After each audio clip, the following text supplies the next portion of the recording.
on va inviter Anne-Sophie à venir donner un petit mot de témoignage. Bonjour tout le monde, bon matin. Donc, je m'appelle Anne-Sophie, j'ai 22 ans, puis je viens de la Prairie, c'est une petite ville dans la rive sud de Montréal.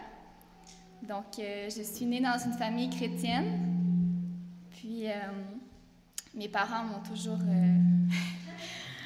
toujours éduquée avec la Bible, puis avec les commandements de Dieu. Puis vers l'âge de 8 ans, j'ai fait une prière, parce qu'on suivait un petit cahier, puis j'ai fait une prière pour donner ma vie à Jésus. Puis vers l'âge de 12 ans, je me suis fait baptiser à la maison avec ma sœur de 8 ans. Il y avait mes grands-parents qui étaient là avec mes parents, puis on a fait ça dans la baignoire. Puis après ça, ben là, les années ont passé. J'ai continué à vouloir suivre Dieu de tout mon cœur. Moi, mon but, c'est d'être comme Christ. Puis j'aimais vraiment beaucoup Dieu. Malgré ça, j'avais eu beaucoup de doutes, beaucoup de toutes sortes de pensées durant ces années-là. Puis après ça, j'ai étudié en pharmacie. Puis maintenant, je suis rendue à Bethel depuis septembre. Puis c'est vraiment cette année, c'est une année transformatrice pour moi dans ma marche avec Dieu. Une de mes conseillères, Madame de Courcy, elle me dit au début de l'année, Anne-Sophie, si tu lis pas ta Bible une journée, est-ce que tu penses que Dieu va t'aimer quand même? Puis dans ma tête, je savais que la réponse était oui, Dieu va m'aimer quand même. Mais je n'étais pas capable de répondre. Puis, dans le fond, je me suis rendu compte que comment que je vivais ma foi avec Dieu, c'était plus comme une religion, des choses à faire, des choses à ne pas faire. Je me mettais vraiment beaucoup de fardeau sur mes épaules. J'étais très perfectionniste, puis donc j'étais pas heureuse, dans le fond.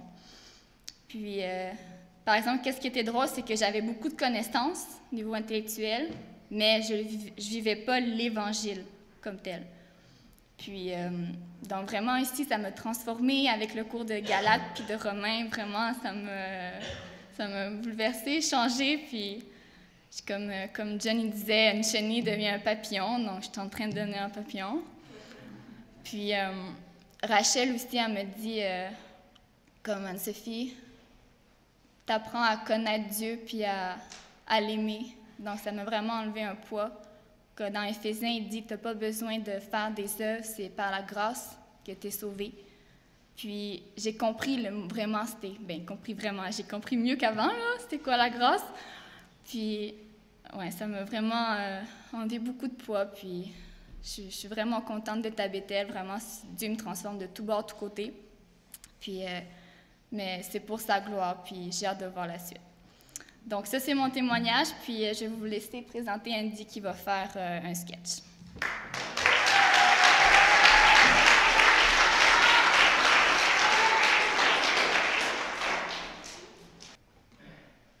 Heureux ceux qui n'ont pas vu et qui ont cru. C'était son message pour moi, qui n'a pas cru. Je m'appelle Thomas. Vous devez me connaître sous le nom de Thomas l'incrédule. Thomas, celui qui a douté. Ce qui est ironique, c'est que j'ai tout laissé derrière moi. Mes possessions, mes amis, ma famille, tout, pour suivre cet homme. Le Messie, Jésus. J'avais assez de foi pour croire. Non, j'avais assez de foi pour tout laisser derrière moi, mais pas assez pour croire. J'avais du courage, mais de la sagesse, de la foi, peut-être pas. Je l'ai vu ressusciter Lazare, un homme mort, mis dans le tombeau depuis 4 jours. Après l'avoir vu ressusciter Lazare, comment aurais-je pu penser qu'il n'aurait pas pu faire de même pour lui? J'ai marché avec cet homme et je n'ai pas cru. J'ai mangé avec cet homme, je n'ai pas cru. J'ai parlé avec lui et je n'ai pas cru. J'ai rompu le pain avec lui et à ma grande honte, je n'ai pas cru. Le moment qui m'a le plus marqué, c'est après qu'il ait renversé les tables des marchands dans le temple. Les Juifs lui avaient demandé « Quel signe peux-tu nous donner pour agir ainsi ?» Jésus, lui, il s'est assis sur les marches du temple. Et il leur avait répondu « Détruisez ce temple, et en 3 jours, je le reconstruirai. » Franchement, on pensait tous qu'il était un peu fou. Il avait fallu 46 ans pour construire le temple. Mais pourtant, quand il nous a regardés, on savait tous qu'il était sérieux. On ne comprenait pas encore. On ne savait pas qu'il faisait référence non au temple, mais à son propre corps. Et même si j'avais su, je ne l'aurais même pas cru. Même si tous mes amis l'avaient vu, j'ai préféré leur dire « Je crois pas ». J'ai préféré leur dire « Tant que je ne toucherai pas à ses mains percées et à son côté, je ne croirai pas. » Alors, quand il est venu à moi ce jour-là, il souriait. Je ne pouvais pas le regarder. La seule chose que je pouvais faire, c'était de tomber à ses pieds et de répéter « Mon Seigneur, mon Dieu. » Avec douceur, il m'a pris par les épaules et il m'a dit que j'avais cru parce que j'avais vu. Puis, il m'a dit quelque chose qui ne s'adressait pas à moi, mais à vous. Il a dit « Heureux ceux qui n'ont pas vu et qui ont cru. Heureux vous qui n'avez pas vu et qui avez cru. » Ouais. Merci.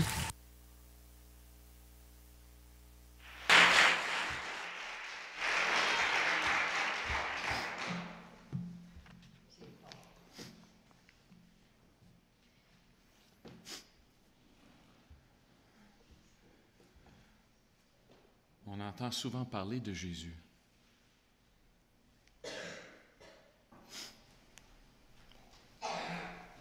On connaît le personnage.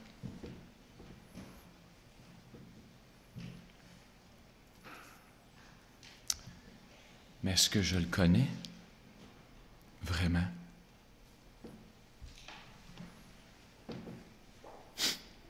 J'ai compris qu'il y a certaines traditions qu'il faut suivre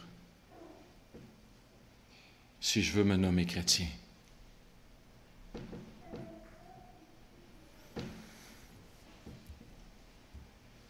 Quand on passe dans les eaux troublées de la vie, quand on passe dans les expériences désertiques, quand on voit son épouse passer près de la mort,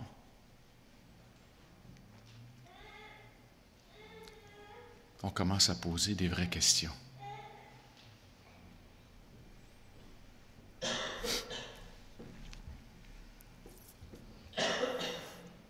Est-ce que je connais Jésus-Christ? Ou est-ce que j'ai juste entendu parler de lui? Anne-Sophie nous a partagé l'expérience de beaucoup de chrétiens. Des gens qui ont beaucoup de connaissances sur la personne de Jésus-Christ, qui ont grandi dans l'Église. Ils savent tout qu'est-ce qu'il faut faire. Mais est-ce qu'ils parlent avec Dieu? Est-ce qu'ils sont capables d'entendre la voix de Dieu lorsqu'il s'adresse à nous? Dans le désert?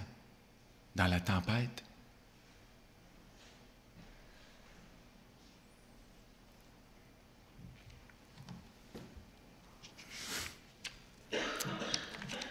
Matthieu 4, 1 à 11, on voit dans le texte la tentation de Jésus.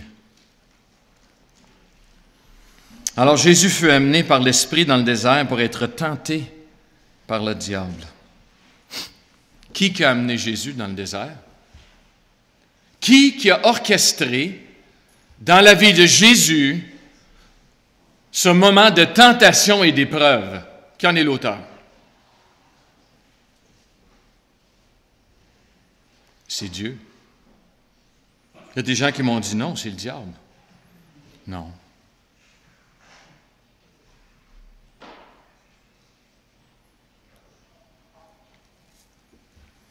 Il y a un texte dans l'Ancien Testament qui exprime peut-être un peu ce que nous, comme êtres humains, on vit quand on passe par des épreuves, par des expériences désertiques. Exode 17, 1 à 7, toute l'assemblée des enfants d'Israël partirent du désert de Sin, selon les marches que l'Éternel leur avait ordonnées. Et ils campèrent à Réphidim, où le peuple ne trouva point d'eau à boire. Ils ont soif, ils n'ont pas d'eau à boire. Alors le peuple chercha querelle à Moïse. Ils dirent, « Donne-nous de l'eau à boire. » Moïse leur répondit, « Pourquoi me cherchez-vous querelle? Pourquoi tentez-vous l'Éternel? » Le peuple était là, pressé par la soif, et murmurait contre Moïse. Il disait, « Pourquoi nous as-tu fait monter hors d'Égypte pour me faire mourir de soif avec mes enfants et mes troupeaux? » Wow! Dieu a libéré son peuple de l'esclavage en Égypte pour les amener dans le désert pour mourir.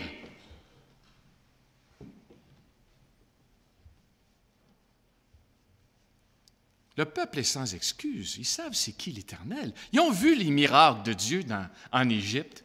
Ils ont vu la main de Dieu de façon surnaturelle sur les dieux égyptiens, les 10 dieux les plus importants, dont la dernière qui est la procréation pour la vie éternelle. Les premiers-nés, c'était l'incarnation du Père. Dieu a détruit les 10 dieux les plus importants du peuple égyptien. Le peuple a vu ces choses. Dieu les a libérés de l'esclavage pour les amener dans le désert pour qu'ils meurent. C'est grave comme accusation. Comment vivez-vous les épreuves que Dieu vous fait vivre? Comment est-ce que je vis l'épreuve de voir ma femme qui a le cancer?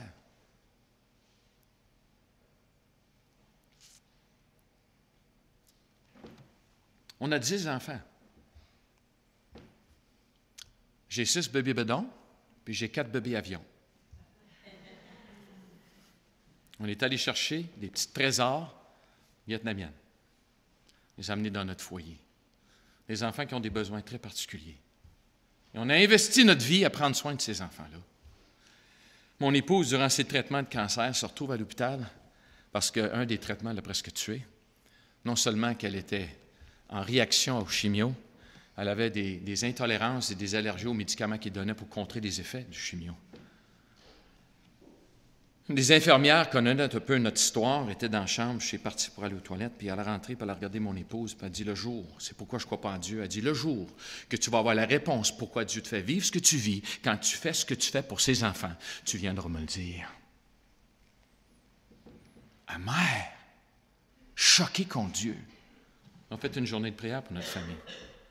C'est très humiliant. On était très reconnaissants. Un jeune homme nous appelle d'une église à Longueuil, puis il nous dit, commence à parler avec ma fille pour avoir des requêtes de prière pour Sylvie. Puis à un moment donné, il arrête, puis il dit, il me semble que vous n'êtes pas amère. Céleste a dit, mais pourquoi je serais amère? Mais ta mère est en train de mourir du cancer. Pourquoi je serais amère?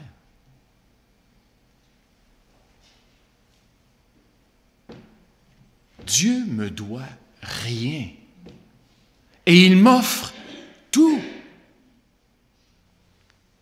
Christ est mort sur la croix pour me donner la liberté de pouvoir vivre pour Dieu dans ce monde avec plus aucun souci du lendemain.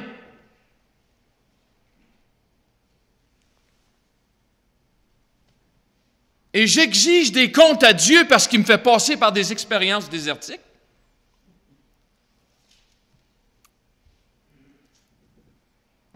Est-ce que je connais Dieu? Est-ce qu'on connaît Dieu?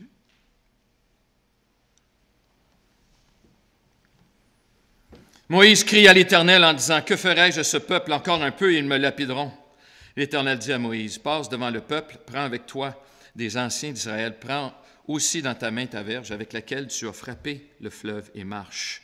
Voici, je me tiendrai devant toi sur le rocher d'Horeb. Tu frapperais le rocher et il en sortira de l'eau, et le peuple boira. » Et Moïse fit ainsi aux yeux des anciens d'Israël. Il donna à ce lieu le nom de Massa et Mériba, parce que les enfants d'Israël avaient contesté et parce qu'ils avaient tenté l'Éternel en disant, « L'Éternel est-il au milieu de nous ou n'y est-il pas? »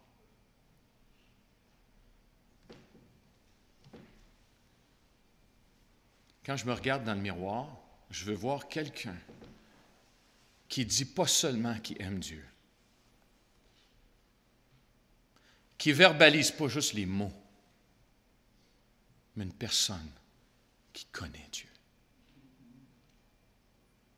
et qui est capable de vivre au travers de toutes les épreuves qui pourraient faire venir dans ma vie avec un cœur entièrement reconnaissant que mon Dieu est au contrôle de tous les détails de ma vie et je vais lui faire confiance.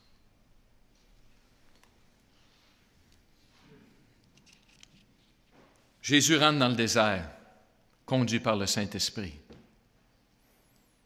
pour être tenté. Qu'est-ce qu'il avait besoin de prouver? Dieu avait-il besoin de preuves que son Fils passerait les tentations? On a-tu besoin de cette expérience dans la vie de Jésus pour nous assurer qu'il est le Fils de Dieu? Non.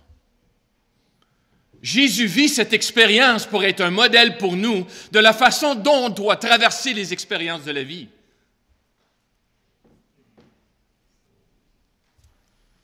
Après avoir jeûné 40 jours et 40 nuits, il eut faim.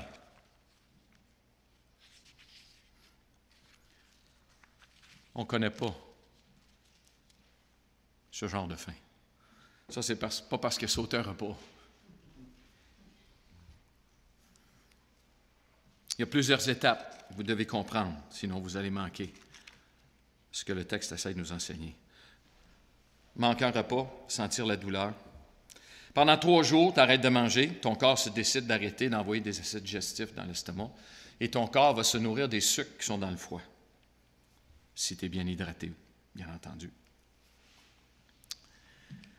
Une faiblesse va s'installer au 3e jour, quand les sucres du foie sont... Il n'y en a plus. Et que tu entames la 2e étape où est-ce que ton corps va commencer à se nourrir des gras qui sont dans le corps. Une fois que ton corps commence à se nourrir des gras, puis il n'y a pas de nourriture qui rentre, tu vas ressentir un regain d'énergie. Et cette période dure plus ou moins longtemps, dépendant du réserve que vous avez. Alors, peut-être qu'il y en a plusieurs qui vont toffer assez longtemps. Hein?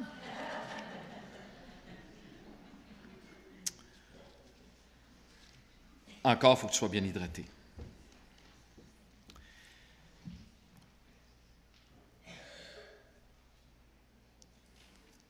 La prochaine étape que ton corps va commencer, ça va commencer à se manger elle-même. Elle va transférer aux gras qui sont dans le cerveau, puis elle va commencer à faire fondre les muscles. À ce moment-là, le faim que tu ressens, c'est la faim qui précède la mort. Tu manges, tu meurs. C'est de ce faim qu'on voit dans le texte. Le problème, c'est qu'après 40 jours, ce que tu ne manges pas, la nourriture devient excessivement dangereuse. Si tu manges, et ça fait 40 jours que tu n'as pas mangé, ton corps est trop faible pour générer les acides digestifs, pour digérer la nourriture, et elle va pourrir dans ton estomac comme sur le comptoir, puis tu vas mourir d'un empoisonnement. D'ailleurs, c'est un exemple, c'est la Deuxième Guerre mondiale, les camps de concentration, les soldats arrivaient, puis ils ont vu ces prisonniers dans ces camps, puis ils ont commencé à donner la nourriture qu'ils avaient, tellement qu'ils avaient pitié d'eux. Et quand les officiers sont arrivés, ils les ont renfermés, ils ont enlevé la nourriture. Et les gens disent, « Mais pourquoi vous faites ça? C'est bien sans cœur. » Il dit, « Non, on est en train de leur sauver la vie. » Parce que la nourriture, s'ils la mangeaient, ça les tuait dans l'espace de quelques heures. Première tentation. Si tu es le Fils de Dieu, ordonne que ces pierres deviennent des pains. Mange. Qu'est-ce que Satan veut faire à Jésus? Il veut le tuer.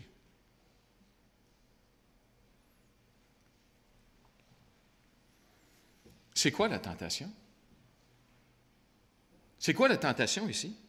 Manger du pain? Pas manger du pain?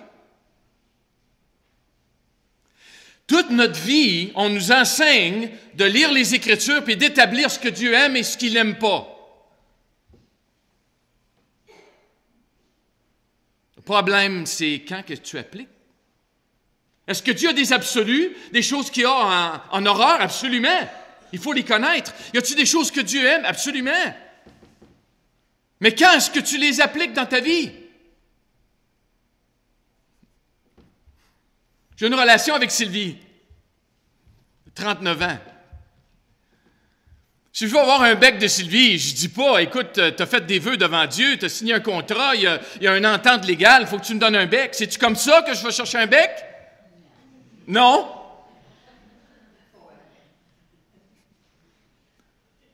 Non. C'est pas la loi qui génère la réponse. C'est la foi. C'est la relation. C'est l'intimité avec Dieu.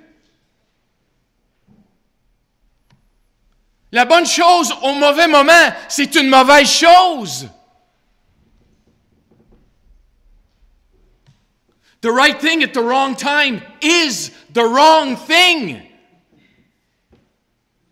On va le répéter en français, ça revient pareil.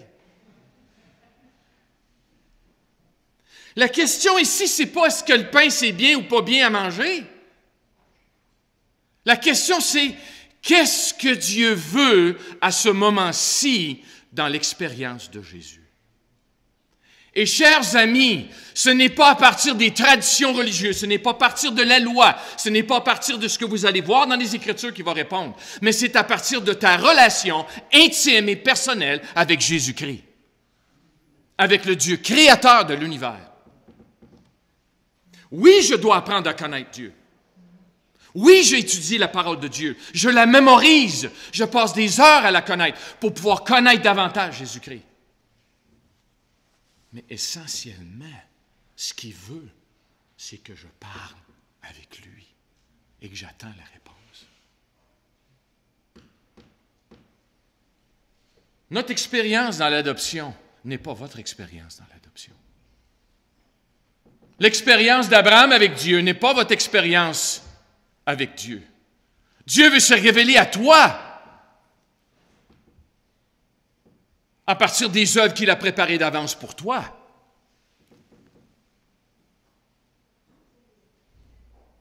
Le Dieu n'est pas différent du tout. Mais Dieu cherche une relation intime et personnelle avec chacun de nous. Pas de suivre une série de règlements ou de lois ou de traditions.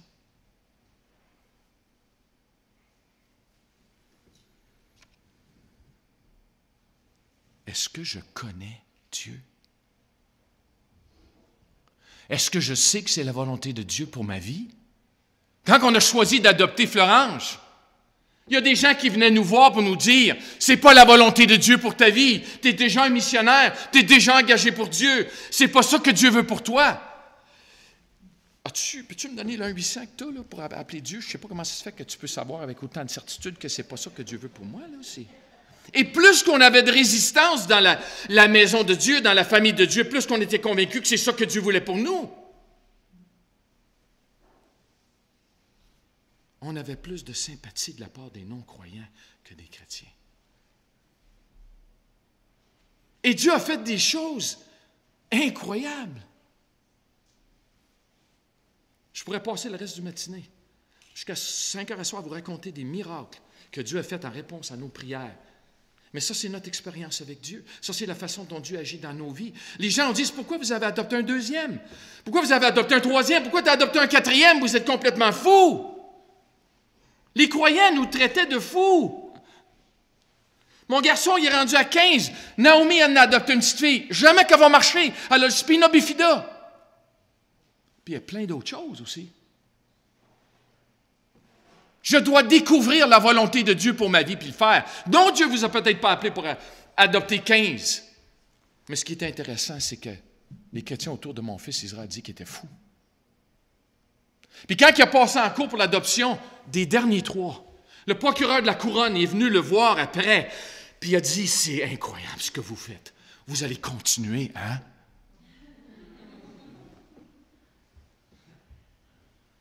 Pas sauvé. Il y a des choses que je ne comprends pas. l'expérience que je vis avec Dieu est fondée sur la vérité de la parole de Dieu. Et mon expérience avec Dieu.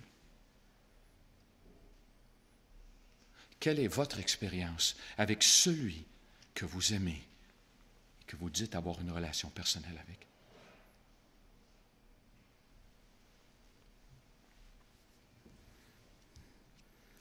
Qu'est-ce qui définit votre vie? Une série de règlements? Une série de traditions? La satisfaction de tes désirs? Ou la parole de Dieu? La volonté de Dieu? C'est Dieu qui a amené Jésus dans le désert et pour ce moment-là de sa vie, non, il ne devait pas toucher le pain. Il y a des gens qui veulent de l'argent à tout prix. J'en veux pas d'argent. Il y a des gens qui veulent avoir des possessions humaines. J'en veux pas de possessions. Je veux plier ma volonté, mes désirs à ceux de mon Sauveur, à celui de mon Dieu. Je veux que ce soit lui qui décide. Et s'il veut me donner quelque chose, il va me le donner quand ce sera le temps de me le donner. Et je veux lui faire entièrement confiance.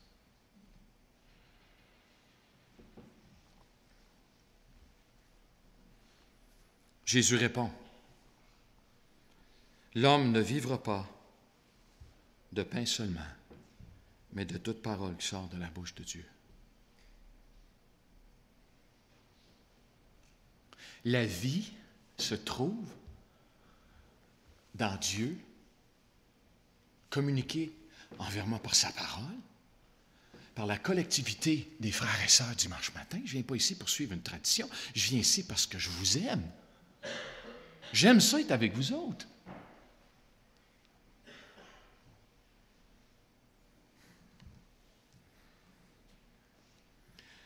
La vie de Jésus est devenue un exemple de ce que Dieu veut pour ses enfants. Je ne puis rien faire de moi-même. Selon que j'entends, je juge, et mon jugement est juste, parce que je ne cherche pas ma volonté, mais la volonté de celui qui m'a envoyé. Quelle est la volonté que je veux accomplir? Celui de Dieu, pour mon expérience. Tentation numéro 2. Si tu es fils de Dieu, jette-toi en bas, car il est écrit, il donnera des ordres à ses anges à ton sujet, et ils te porteront sur les mains, de peur que ton pied ne heurte contre une pierre. Satan tente Jésus avec la foi. Ah, ose faire confiance à Dieu, Jésus. Saute dans le vide. La volonté de Dieu pour toi, c'est que tu sautes dans le vide. C'est ça la foi. Oh, un instant, là. La foi, c'est sauter dans le vide? Non. Non. La foi, c'est d'obéir à Dieu. La foi, c'est de vivre la vie que Dieu a pour toi et pour moi. La foi s'exprime par une obéissance à ce que Dieu me révèle dans sa parole, par ma prière, par ma relation personnelle avec lui et par la collectivité du corps de Christ.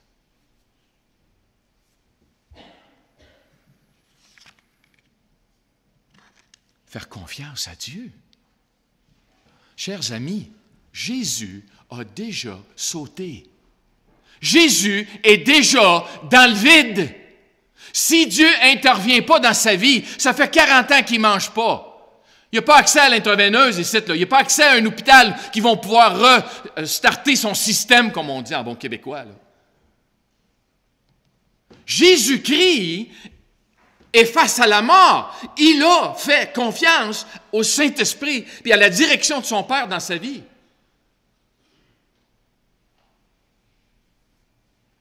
Faire confiance à Dieu, c'est la foi. C'est de croire ce que Dieu veut pour toi.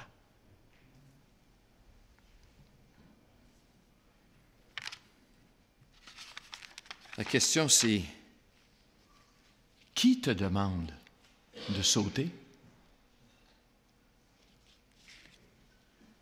Quand est-ce qu'il faut sauter? Quand est-ce qu'il faut faire le pas de foi? Quand est-ce qu'il faut débarquer du bateau puis marcher sur l'eau? En passant, ça, c'est l'expérience chrétienne. Elle est impossible, humainement parlant. Mais Jésus, il est dans la tempête. Puis si tu veux rejoindre Jésus, il faut que tu débarques du bateau. Mais qui te dit de débarquer? Des fois, tu dis que je viens confus, je ne sais pas quelle est la volonté de Dieu pour ma vie. Un pasteur qui m'a dit les deux questions qu'il entend le plus souvent, c'est « Quelle est la volonté de Dieu pour ma vie? » Puis « Est-ce que mon chien va au ciel? » Comme si Dieu veut que tu vas aller en enfer, puis ton chien veut l'avoir au ciel avec lui. Il fait, il y a quelque chose qui ne marche pas, là. Quelle est la volonté de Dieu pour ma vie? Quand savoir si c'est le temps de manger ou pas manger? Quand c'est le temps de savoir si c'est la foi ou pas la foi, celui qui dirige ou ne dirige pas? Quand il faut le savoir? Comment savoir? Est-ce que tu connais Dieu? Est-ce que tu as une relation personnelle et intime avec Dieu? Il n'y a pas personne qui m'a besoin de me dire d'être là où est-ce qu'elle est, Sylvie. C'est là que je veux être. Parce que je l'aime. Et lorsque tu vas passer du temps avec Jésus-Christ, lorsque tu vas passer du temps dans la présence de Dieu, lorsque tu vas être à l'écoute de ce que Dieu dit et tu vas enlever ce que le monde veut nous influencer avec, peut-être que tu vas arriver à entendre ce que Dieu a pour toi. Et elle n'est jamais à l'encontre de ce que les Écritures enseignent. Elle est peut-être fou aux yeux du monde, et peut-être même encore plus fou aux yeux des autres croyants, qui se sentent coupables parce que toi, tu oses obéir. Comme la famille de médecins qui sont venus étudier le français à Bethel. Il a quitté son métier de médecin aux États-Unis pour aller annoncer l'Évangile dans un pays en Afrique. Et sa famille chrétienne autour de lui a dit, « Es-tu complètement cinglé? Tu quittes le confort des États-Unis, tu quittes ta job avec tout l'argent que tu as, et tu t'en vas dans un pays où ce que tes enfants peuvent pogner le malaria puis mourir, où ce que c'est de l'instabilité complète. T'es-tu fou? » Puis c'est de la bouche des croyants. Puis il m'a regardé puis il m'a dit, « Qu'est-ce que je fais si un de mes enfants tombe malade pour vrai? À qui est-ce que je vais le dire si ma famille croyante sont contre moi? » Est-ce qu'on a de la difficulté? Est-ce qu'on passe par des épreuves avec nos enfants, avec des besoins spéciaux, avec notre petit Joseph qui est aveugle et autiste et qui vit des moments d'angoisse incroyables si tu as le moindre connaissance de c'est quoi l'autisme et d'être complètement aveugle? Est-ce qu'on peut partager avec les autres que des fois ça va très mal, c'est très difficile? Quand les autres croyants autour de nous nous ont dit qu'on était fous. Qui nous a demandé de faire ce qu'on fait? C'est mon Sauveur. C'est Dieu. Ça ne va pas juste mal. On a vu Dieu faire des miracles.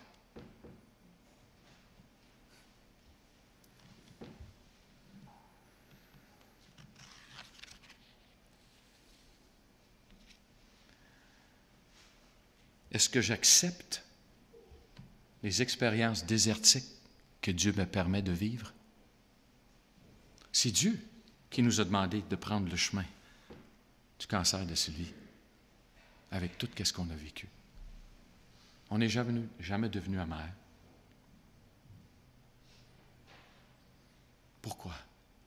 Mais parce que je sais que Dieu m'aime. J'ai compris des choses dans la vie chrétienne que je n'avais jamais compris. J'ai entamé une relation avec mon Dieu que je n'avais jamais vraiment compris, à une profondeur que je ne savais pas qu'il était possible.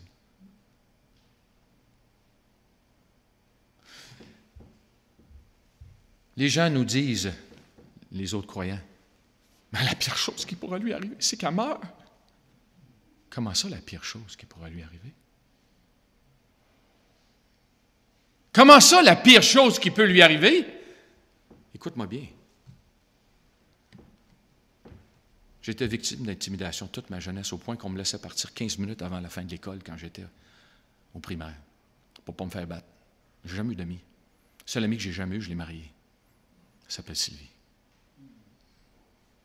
Elle n'est pas juste mon épouse, elle est ma meilleure amie.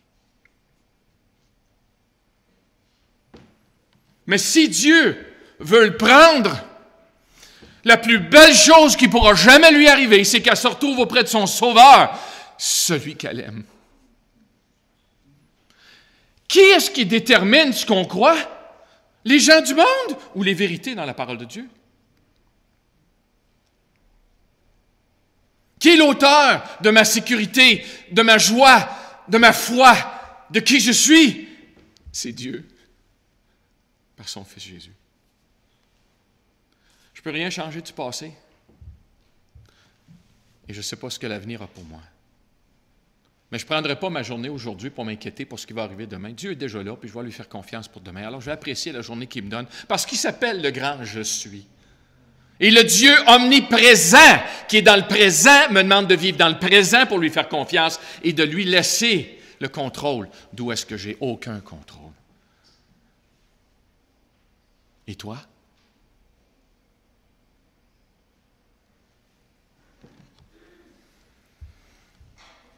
Le diable le transporta encore sur une montagne très élevée, lui montra tous les royaumes du monde et leur gloire, et lui dit: je te donnerai toutes ces choses si tu te prosternes et m'adores.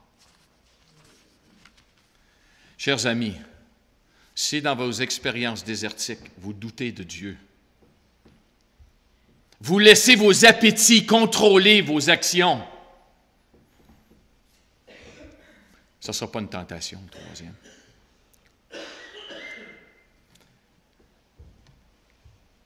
Vous êtes déjà en train de poursuivre vos appétits éphémères.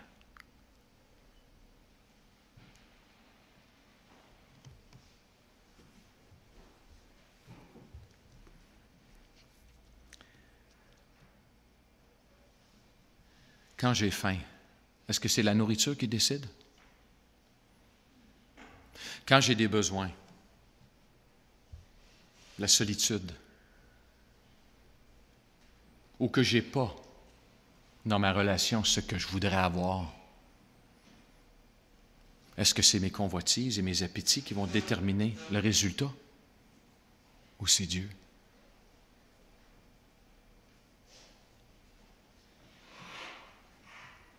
Chers amis, de vendre Jésus pour de l'argent comme Judas a fait, c'est d'adorer Satan.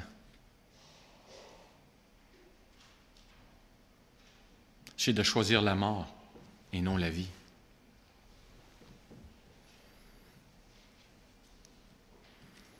C'est intéressant que Jésus répond seulement à la deuxième question, ou à la deuxième partie de la tentation. L'appât du gain, il ne répond pas. Lui offrir les royaumes de ce monde sont déjà à Jésus.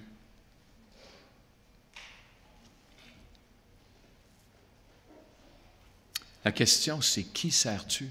Qui est-ce que tu adores? Satan voudrait que tu t'adores, que tu permets à tes appétits, à tes désirs, lorsque tu es dans l'expérience désertique de ce monde, de déterminer qui tu es. Quelle est la définition de votre personne?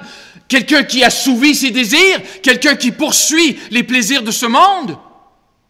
Ou quelqu'un qui vit pour un objectif qui est beaucoup plus élevé? Celui de servir le Créateur de l'univers, d'accomplir sa volonté. Jésus répond: retire-toi, Satan, car il est écrit, tu adoreras le Seigneur ton Dieu et tu le serviras, lui seul. Dans le désert, on va voir qui tu adores. Quand tu n'as pas ce que tu veux, quand tu veux, on va voir qui tu adores. Quand tu ne contrôles pas ton expérience et que tu es sujet à tout ce qui nous environne, on va savoir qui tu adores. Je ne sais pas pour toi, mais quand je me regarde dans le miroir, je veux voir quelqu'un qui adore Dieu de tout son cœur, pas juste un petit 10%. Pas juste un petit heure dimanche matin, mais qui vit intensément pour Dieu 24/7. C'est ta relation avec Dieu qui va te faire traverser le désert, et seulement ta relation avec Dieu. Et la conclusion est extraordinaire. Alors le diable le laissa, et voici des anges vinrent auprès de Jésus et le servaient. Vous voulez voir Dieu agir surnaturellement dans votre expérience? Vous voulez voir Dieu intervenir dans votre vie? Alors laisse-le faire. Fais-lui confiance. Crois en lui. Frères et sœurs, passez cette semaine du temps avec Jésus-Christ, avec Dieu. Dites-lui que vous l'aimez. Laissez-lui vous parler. Par la Bible, par les Écritures, par les différentes choses qui peuvent vous arriver. Apprends à lire qu'est-ce que Dieu veut te dire. Et écoute quand il parle.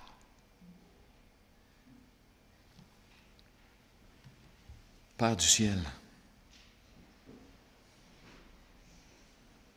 toi qui es notre Créateur, toi qui nous donnes tellement de choses, on vit une abondance incroyable.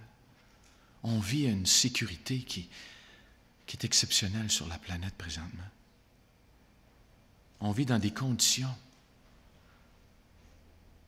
Et Père, peut-être tout ce confort, toute cette richesse autour de nous nous aveugle à notre besoin véritable. On a tellement besoin de toi. Je veux apprendre à t'aimer. Je veux apprendre à croire. Je veux apprendre à marcher dans tes voies pour ta gloire. Et Père, je suis convaincu que les Québécois ne rejettent pas ton Fils Jésus, mais ils rejettent une autre religion. Que nos vies soient un exemple de cette relation personnelle et intime avec le Dieu de l'univers. Et c'est dans son bon nom que nous prions. Amen. Ce que Dieu désire de la part de ceux qu'il a créés, c'est qu'on soit des individus responsables et matures. On ne veut pas créer des gens dépendants. On veut voir la maturité spirituelle chez nos jeunes. Le contexte de Parole de vie, c'est un contexte où on invite des jeunes adultes à venir. Et c'est sûr qu'on a une certaine série de règlements, on l'a modifié beaucoup, et on va travailler au niveau du caractère du jeune, du développement des jeunes dans le contexte de l'école biblique.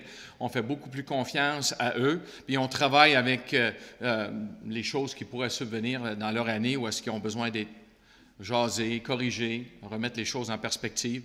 Mais le désir qu'on a, c'est de voir le caractère de Christ se développer dans leur vie et qu'ils assument la responsabilité de leur relation avec le Seigneur. Jésus n'a jamais couru après personne. C'est sûr que Dieu prend l'initiative pour venir ici dans ce monde, pour nous offrir le salut, mais chaque personne que Jésus a appelée, il a dit « Suivez-moi et je vous ferai pécheur d'hommes ». Et Jésus met la responsabilité de suivre sur le dos des jeunes. Et c'est ce qu'on veut communiquer à nos jeunes. Ils ont une responsabilité de suivre. Un disciple, ce n'est pas nécessairement moi qui cours après pour faire un disciple avec. La responsabilité, c'est le jeune de vouloir apprendre et connaître et le désir. Et on veut placer une responsabilité sur l'autre côté. On va les encadrer, on va les suivre, on va passer du temps avec eux autres, on va convoquer des réunions. Mais moi, j'aime ça quand c'est eux autres qui viennent nous voir et ils disent « J'aimerais ça te rencontrer, c'est possible. » Super. Là, on va jaser ensemble. Alors, c'est un peu le contexte. On étudie les Écritures, on regarde toutes les différentes doctrines dans les Écritures. Mais notre désir, c'est beaucoup plus que juste leur donner des connaissances spirituelles ou bibliques. On veut vraiment travailler cette relation intime et personnelle avec le Seigneur. C'est vraiment notre cœur. Je ne sais pas si vous avez des questions. Oui?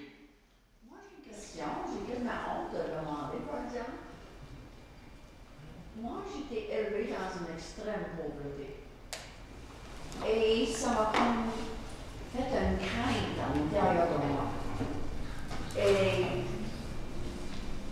j'ai devenu chrétienne en 1989. J'ai été baptisée ici en l'an 2000 par la Jeune Marie. Mais cette crainte a continué de me harceler.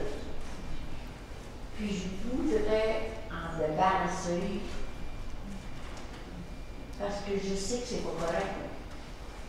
Parce que Dieu, il nous donne tout ce qu'il faut. Mais la crainte, elle restait là, et ça crée l'angoisse. Et je dis que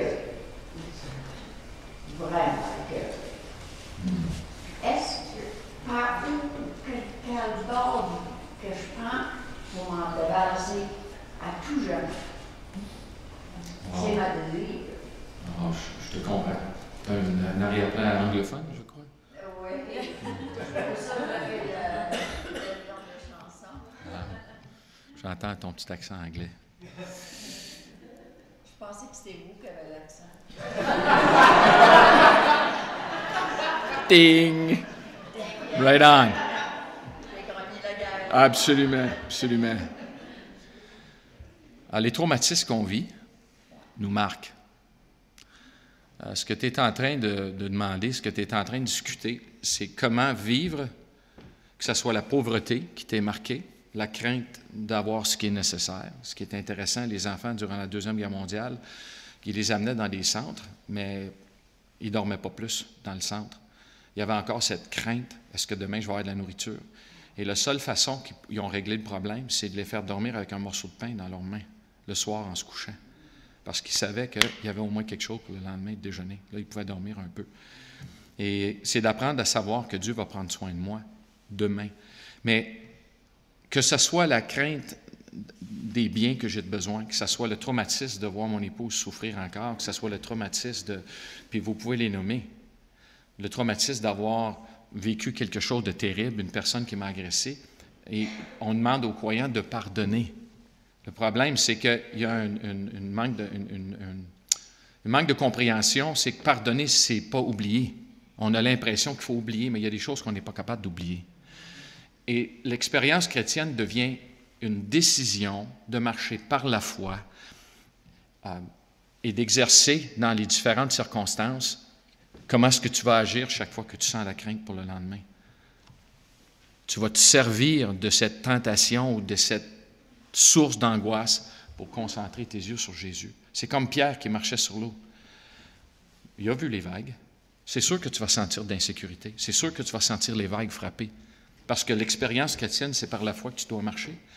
Alors, la question, ce que je vais te conseiller de faire, c'est garde tes yeux fixés sur le Seigneur Jésus et arriver à vivre avec. C'est comme, comment est-ce que quelqu'un peut vivre avec un conjoint qui n'est plus là? Il faut qu'il apprenne à vivre avec la souffrance. Il y a un missionnaire qui travaillait au Brésil, puis il est revenu avec sa femme, ses 2 enfants, son petit garçon, puis un petit bébé de quel âge qu'elle avait quand on s'est arrivé. Je ne peux pas dire exactement quel âge qu'elle avait. Ils ont passé un an aux États-Unis à revisiter les églises, puis ils sont repartis pour le champ missionnaire. Puis dans l'avion, il était dans un Cessna pour aller atterrir. Et dans l'Amazon, il y a beaucoup de drogue qui circulait. Alors, il y a un F-18 qui l'a intercepté de l'armée brésilienne, puis il a dit au pilote de l'avion de faire quelque chose, mais le pilote n'a pas compris ce que le gars a dit, puis il a poivré l'avion avec des balles. Puis il y a une balle qui a traversé le cœur de son époux et la tête de sa petite fille. Il l'a tué instantanément. Les deux jambes du pilote ont été coupées. Puis lui, il a réussi à survivre avec son garçon, puis ils ont sauvé la vie du pilote parce qu'il ne pouvait pas nager, parce que l'avion s'est écroulé dans l'Amazon. Et dans son témoignage, il a dit... La douleur que je vivais à chaque jour d'avoir perdu ma meilleure amie, j'ai appris que Dieu ne m'a pas demandé d'enlever cette douleur-là, mais il m'a demandé de vivre avec cette douleur-là. Et à quelque part, de vivre avec cette douleur-là par la foi, c'est de comprendre comment Jésus vit, comment Dieu vit présentement lorsqu'il regarde les gens qui souffrent sur la terre. De vivre par la foi, ce n'est pas nécessairement éliminer tout ce que je peux vivre à chaque instant, c'est de savoir choisir de ne pas permettre à ces choses de venir nous paralyser, puis de garder nos yeux sur Jésus. Mais de sentir des moments d'angoisse, c'est pas terrible, c'est pas péché dans le sens que c'est terrible ce que tu vis. Moi, je vis des choses quand je vois mon épouse. Écoute, Rosémie, quand elle voit ma femme rentrer dans notre chambre et se coucher dans le lit, elle part à broyer parce qu'elle pense qu'elle est encore malade. Son cancer a traumatisé Rosémie. Elle ne peut pas voir maman rentrer dans la chambre. Alors, on doit apprendre aux gens que la foi, c'est une décision de vivre avec, des fois, des mémoires ou des choix. C'est comme la femme qui s'est fait tromper par son mari et elle a choisi de le pardonner. Mais dimanche matin, quand elle voit son mari parler avec une autre femme, elle a un problème, là. mais elle a un choix à prendre. Est-ce que je vais permettre au doute de s'installer ou je vais rester dans le mode que je le pardonne, je fais confiance à Dieu, puis on va aller d'avant. Satan veut me paralyser. Alors, les éléments que je peux vivre, c'est des réalités qu'on va vivre comme humains. Mais Dieu me demande de continuer à marcher dans la tempête. Les vagues vont me frapper, je vais avoir des moments d'angoisse, mais garde tes yeux fixés sur Jésus. C'est ça l'expérience de la foi. Ce n'est pas d'oublier, ce n'est pas d'effacer, ce n'est pas d'enlever, c'est de continuer à progresser avec nos yeux fixés sur lui. Ce n'est pas honteux de dire ce que tu vis. Ce que tu vis, c'est ce qu'on vit toute la gang ici, pour une raison ou pour une autre. Et on doit apprendre à marcher un choix, par la foi, à garder nos yeux fixés sur le Seigneur, d'exercer le pardon, d'exercer la foi tous les jours. Puis comme le missionnaire a dit, j'ai tout simplement à apprendre à vivre avec la douleur que ma meilleure amie est au ciel présentement avec Jésus, puis un jour je vais la retrouver. Des fois, on ne peut pas enlever certaines expériences, on ne peut pas enlever certaines émotions, mais je peux arriver à faire confiance au Seigneur dans l'épreuve, dans les difficultés. Ça, c'est l'expérience chrétienne.